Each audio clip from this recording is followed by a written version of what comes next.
Ce que je vous propose pour ce soir, c'est une petite méditation pour le jeudi saint.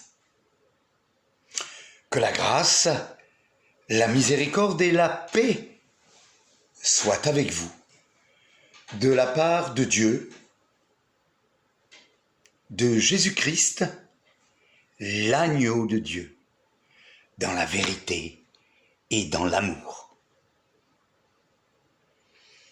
Je vous salue bien fraternellement pour ce moment de méditation du jeudi saint. Celui-ci nous rappelle l'institution de la Sainte Seine par le Christ. Même si actuellement, certes, ces moments de communion ne peuvent se réaliser. Ce que je vous propose maintenant, c'est de prendre peut-être votre Alléluia et de chanter le 24-06, les strophes 1 et 3.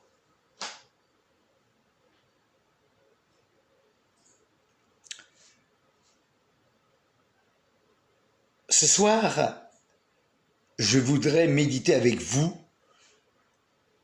sur ce que cela signifie que de manger le corps du Christ et boire de son sang. Si l'on prend l'histoire de l'Église, elle commence après l'événement de la Pentecôte.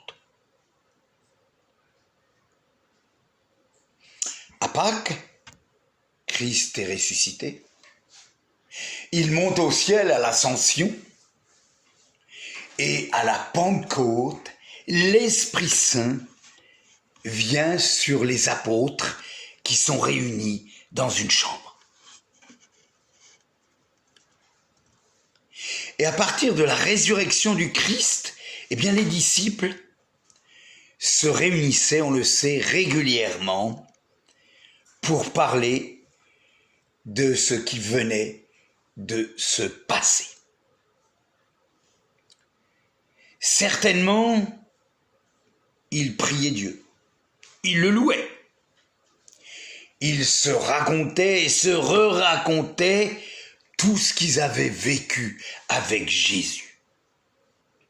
Ils essayaient tant bien que mal de comprendre ce qui s'était passé, ce qui se passait encore à l'heure actuelle, de faire des liens, comme actuellement aussi. Nous aussi, nous essayons d'en faire par tous les moyens dont nous disposons, même si nous ne sommes pas très doués dans ce domaine. Tout naturellement, comme nous le faisons encore aujourd'hui, pas en ce moment, certes, mais cela va revenir, ne vous inquiétez pas. Ils mangeaient parfois ensemble.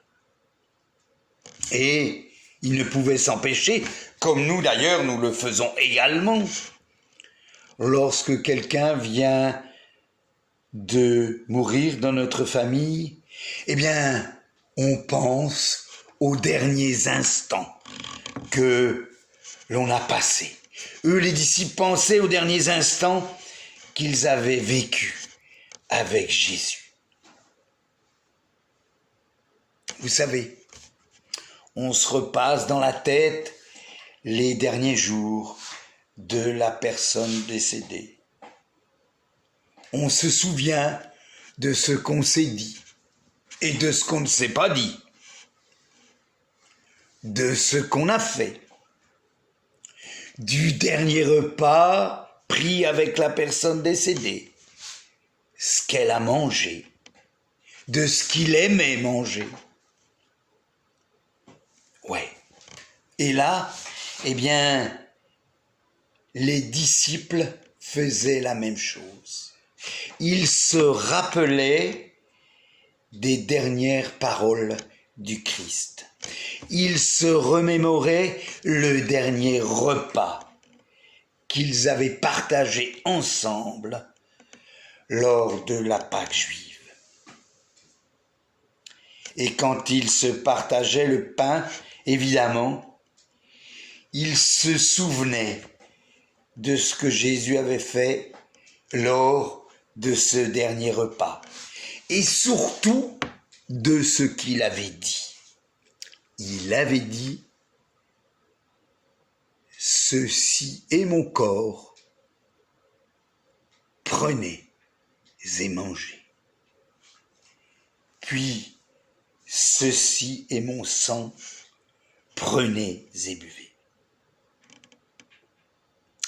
Si l'on cherche dans le livre des Actes des Apôtres,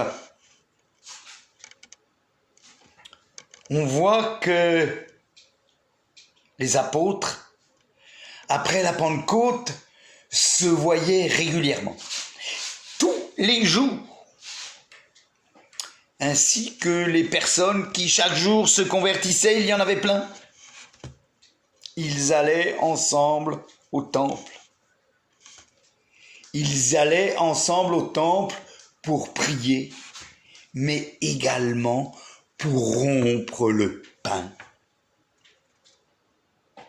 Ainsi, dès le début, rompre le pain en souvenir du dernier repas du Christ, eh bien, c'est devenu une habitude, une sorte de rituel, une manière de le rendre présent dans le cercle de celles et de ceux qui mangeaient ensemble.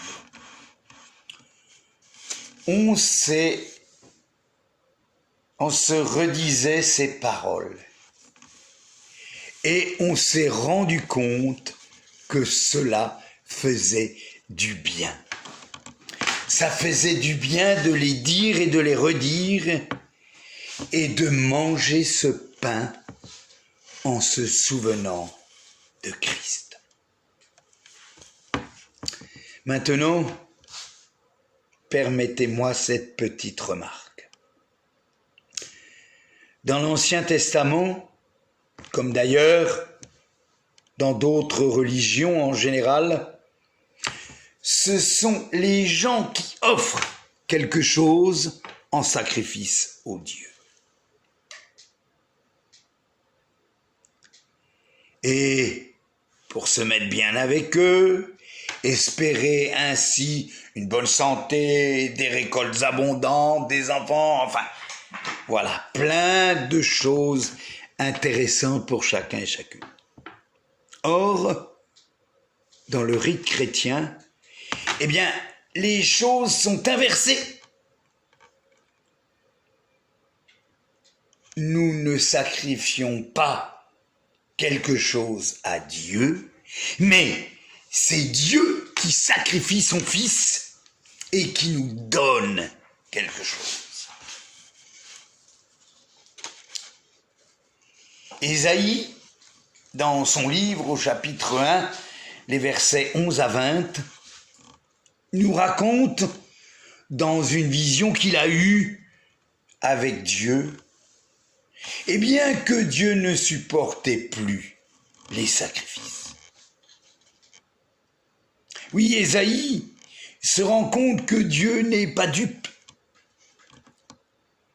Dieu sait combien les sacrifices étaient intéressés, combien ils essayaient de masquer le mauvais comportement des humains, comment ils essayaient de se racheter avec ces nombreux sacrifices, mais ô combien hypocrites.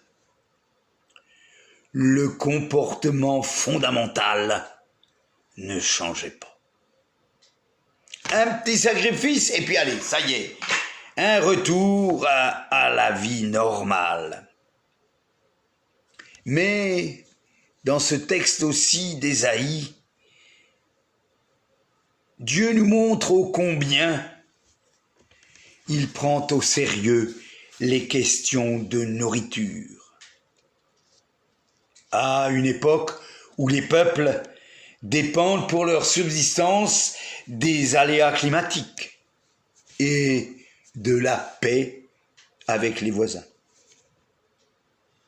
Dieu, en effet, nous dit que si nous changeons de comportement, si nous croyons en lui, alors nous aurons à manger. Suffisamment à manger pour vivre et en plus des bonnes choses. Alors, si nous revenons à cette soirée du jeudi saint, ce qui est le plus surprenant, eh bien, c'est que Jésus, à la veille de sa mort, il a anticipé. Il a anticipé sur tout ce que les êtres humains redoutent. Il s'est désigné lui-même comme pain à manger et comme vin à boire par ses disciples. Et rappelons-nous que parmi eux, il y a Judas qui va le trahir. Il y a Pierre qui va le renier par 3 fois. Et Jésus se donne à manger et à boire pour la multitude. C'est le texte qui nous le dit.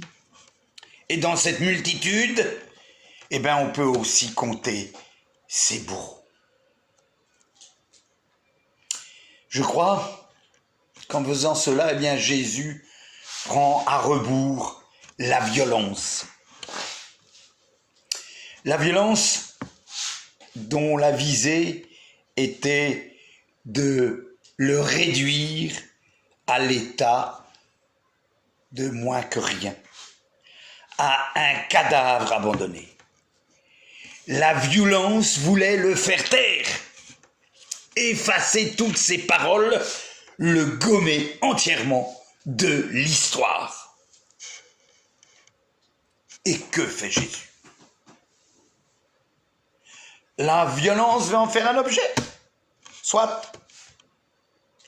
Il se présente et se propose comme un objet du pain et du vin. Mais la violence voulait aussi surtout son silence. Or, Jésus, en donnant par avance son corps et son sang, fait parler. Et comment? Ce pain et ce vin. Ce pain et ce vin, il en fait une réplique renversante à notre violence. Notre violence ne sera finalement que l'occasion de cette parole. Ceci est mon corps, livré pour vous. Ceci est mon sang, le sang de l'alliance qui va être répandu pour une multitude. Alors,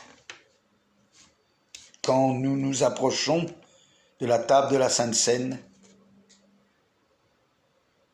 c'est cela qui nous est donné. Nous avons rendez-vous avec le Christ de Pâques, de la mort et de la résurrection qui s'offre comme nourriture.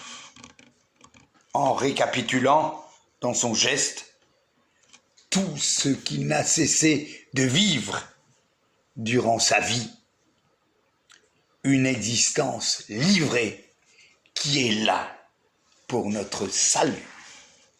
Amen.